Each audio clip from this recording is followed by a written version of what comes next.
Mina olen Kristina Soon ja tehniline võimekus ei näita mul siin seda pilti minust endast, nii et lepite mu häälega. Olen Põllumajandusuuringute Keskuse seemnekontrolli labori juhataja alates 2019. aastast. Enne seda töötasin siis Põllumajandusametis seemnepõldude tunnustamise ja sertimisega tegelesin. Et taust on see sama nagu Piialgi ja lihtsalt võtsin nüüd järgmise lõigu käsile ehk siis seemneproovide analüüsimine. Laborist üldiselt, et kõik analüüsid tehakse slaidid vahetu, vabandust. No mis mõttes? Oota, mis tal siis nüüd siis ikkagi? Äkki sa paned korra, nüüd läks. Nii, jah, aga nüüd sa näed seda, jah, okei. Hea küll. Analüüsid tehakse ISTA meetodite kohaselt, ehk siis see on siis rahvusvaheline seemnekontrolli ühing. See on loodud aastal 1924 ja samast ajast on ka Eesti liige juba enne seda on Eestist teada olevalt tehtud seemneanalüüse laboris ehk siis aastast 1920 ja seetõttu ka siis 2020. aasta sügisel tähistasime oma 100. sünnipäeva laboriga. Milleks on vaja ISTA akrediteeritus, on selleks, et saaks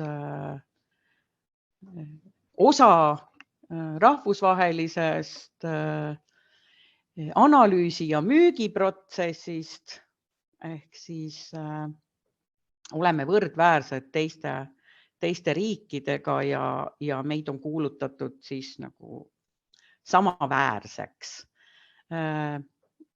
Osade liikidega oleme ISTA akrediteeritud ehk siis peamised põllukultuurid ja võime välja anda ISTA sertifikaati, aga kõik teised liigid, siis siin on igasugused eriliigid, mida kasvatatakse vähem, aga metoodika on ikkagi ISTA poolt välja antud ehk meil on õigus neid analüüsida samadel tingimustel, aga meil puudub ISTA sertifikaadi väljastamise õigus, mis ei takista analüüside tegemist. Peamised tegevused on siis riigile ehk siis Põllumajandus- ja Toiduametile sertifitseeritud seemneanalüüside tegemine. Samu analüüse teeme ka tootjatele ja lisaks siis alltöövõtu korras analüüsid, mis me teeme välisriikide laboritele, kui neil võimekust jääb väheks. Lisaks on meie kohustus koolitada ja auditeerida seemneproovide võtjaid ja oleme koolitanud ka erafirmadele analüüside tegijaid. Ja riigipoolne korraldus on meil ka, et me säilitame siis järelkontrolli proove.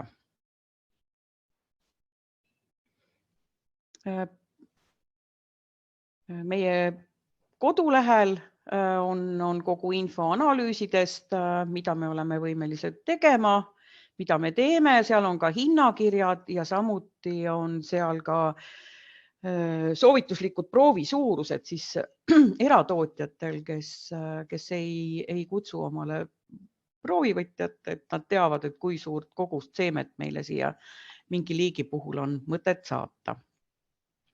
Ja peamised analüüsid siis on seemneproovi puhtus, teiste taimede seemnete sisaldus, idanevus loomulikult, niiskus aeg-ajalt. Analüüsime ka seemnega levivaid haigusi. Need on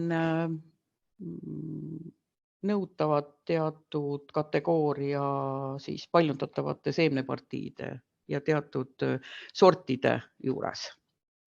Määrame muidugi tuulekara sisaldust, kahjurputukate olemasolu ja erakliendile teeme ka eluvõime määramist.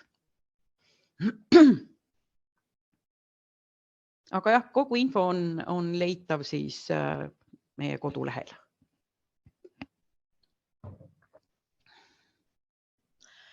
Seemnekontrolli labori tähtsamad etapid on meil siis olnud, et 2020. aastal läks meie laborite maja renoveerimisse, ehk siis me olime sunnitud kolima. Suutsime kolida suvel, et mis oli väga hea, polnud palju proove. Siis tuli koroona, mis pani meile ka väikese põntsu, aga see oli väikene. Saime ka sellest üle. 2021. aastal oli meil ISTA-audit sügisel. ISTA-audit käib meil kord 3 aasta jooksul ja on ülimalt põhjalik kontrollisüsteem. Saime hakkama ja päris hästi saime hakkama. Nii et oleme jätkuvalt tunnustatud ISTA labor. Eesti akrediteerimiskeskus akrediteerib laborit igal aastal. Nii et see kontroll on meil peal. Lisaks on siis see, et kuidas me võrdleme ennast, et kas me oleme tasemel, on meil kohustus teha vähemalt, ISTA poolt teha vähemalt või osaleda vähemalt 3 võrdluskatsel, ehk siis saadetakse kõikidesse ISTA laborites, kes tegelevad vastavate kultuuridega, küll siis seemneproovid ja need analüüsitakse, siis laboris saadetakse andmed ja pärast saab siis teada, kas oled saanud nagu koolis, kas A või oled sa saanud B või oled sa läbi kukkunud. Et need on alati väga huvitavad, sest kõiki liike me tavapäraselt üldse ei analüüsi, see paneb meid natukene pingutama. Ehk siis 2020. aastal näiteks oli porru, aetuba, oder, harilik aruhein. Eelmisel aastal oli mais, lutsern ja tatar, mis on meile vähemalt tuttavad kultuurid, mais küll vähem. Selle aastal oleme juba osalenud vabatahtlikult küll sanglepakatses, sest meil on metsaseemned ka. Teenindame siis nii Eesti kui ka välisriigi kliente, et oleme Taani riigi laborite alltöö tegija. Et kui Eestisse me teeme umbes 2000 partii proovid, siis Taani teeme 5000 ja heinaseemned siis peamiselt. On ka uba ja ernest.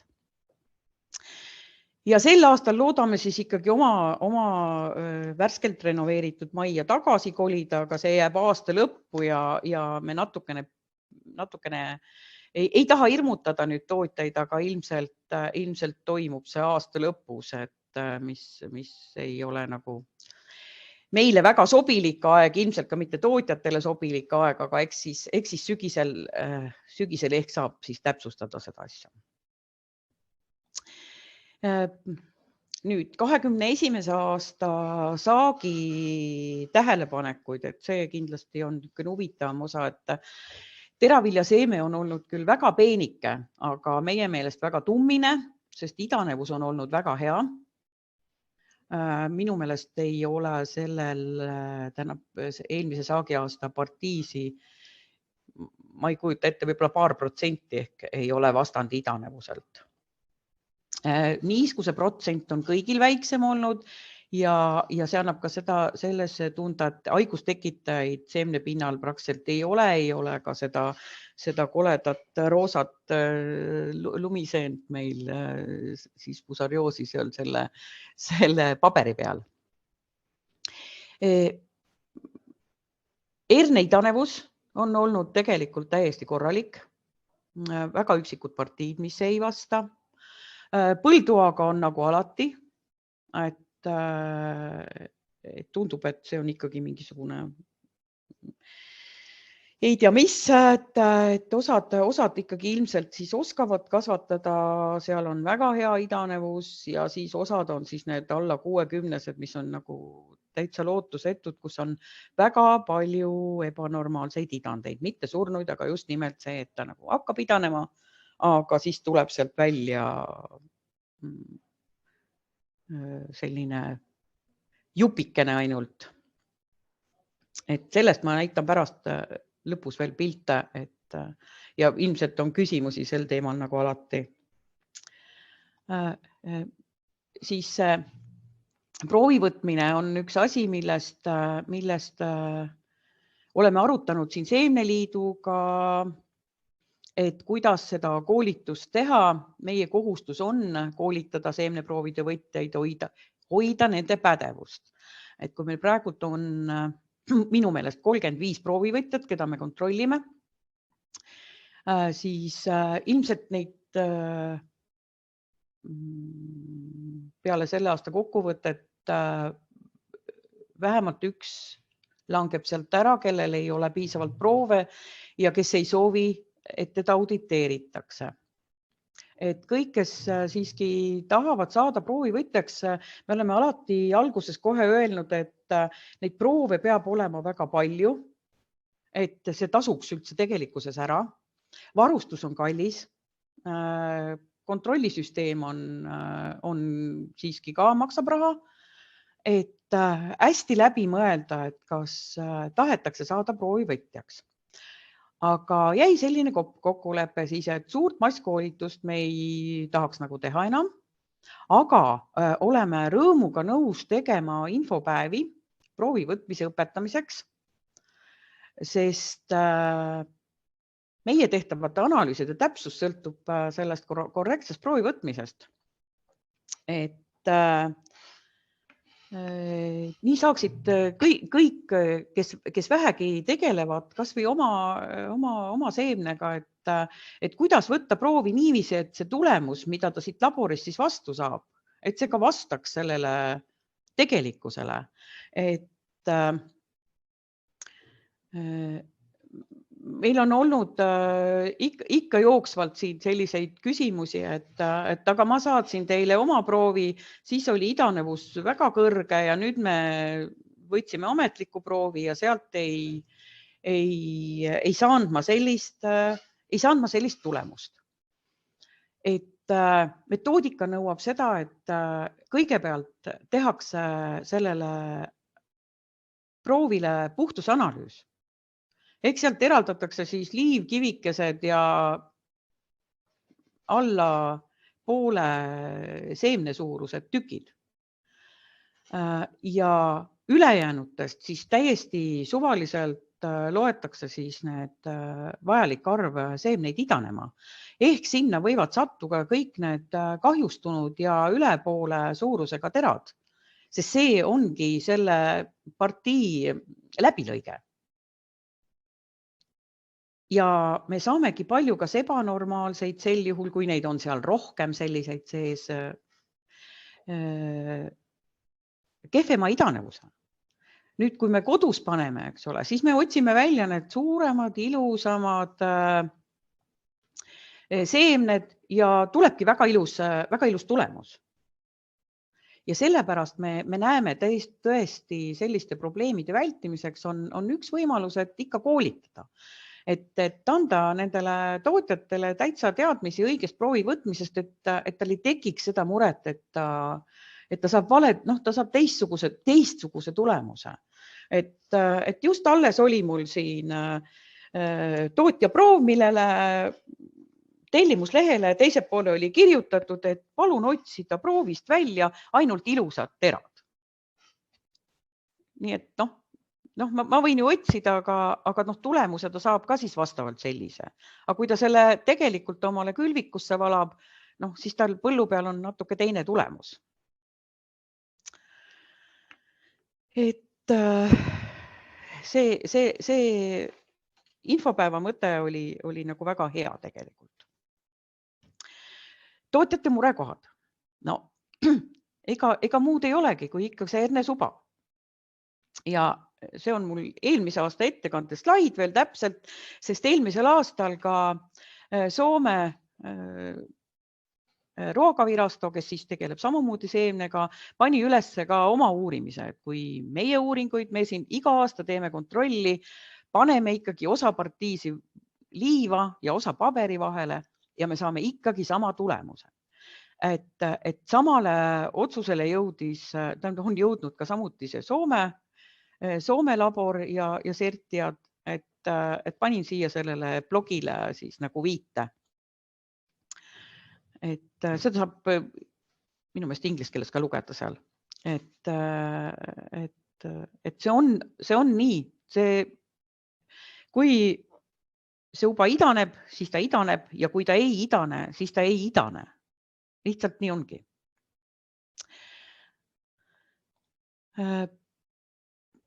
Illustreerivaid pilte. Et sel aastal selliseid teravilja haigustega nakatunud idandeid on olnud vähe. Et see on väga kena.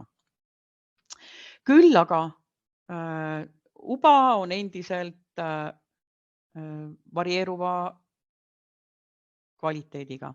Et täna ka siin 4 proovi tulid välja. Need on lihtsalt kohutavad. Miks? Ei tea. Siis siin on näide nüüd normaalsetest ja ebanormaalsetest idanditest. Et oleme siin vaielnud teemal, et kuna istametoodika annab täpselt ette igale liigile, mida loetakse, mis tingimustes ebanormaalseks idandiks, siis ilmselgelt, kui ma kodus panen nad idanema, siis ma vaatan, et tuli roheline välja, selge idaneb. Et ta võib küll tulla ja ta ilmselt tuleb ka põllu peal kaunilt roheliseks. Aga kas tootja on jälginud seda, kas sellest taimest tuleb ka vilju? Ühesõnaga, kas ta õitseb ja kas ta viljub normaalselt? Et võite proovida.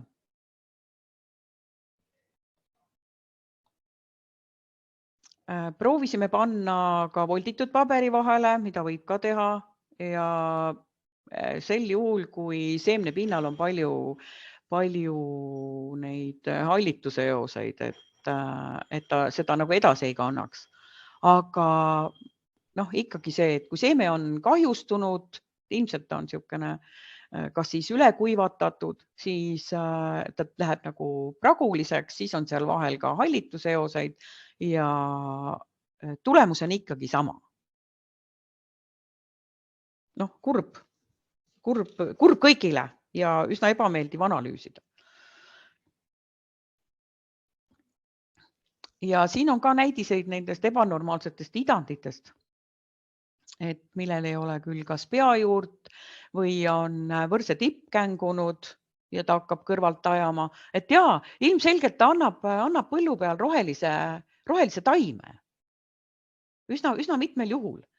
Aga ilmselgelt ta ei vilju, sest ta on otsustatud, et see siiski kuulub ebanormaalsete idandite hulka sellise tulemusena, sellise pildina, et sellel on põhjus. Need on väga pikaajalised uuringud. Siin jälle täpselt sama, et näidiseid erinevatest ebanormaalsuste variantidest.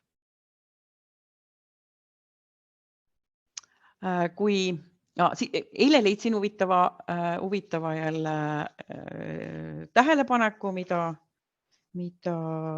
ilmselt jälle tootjad peavad oma põldudel jälgima.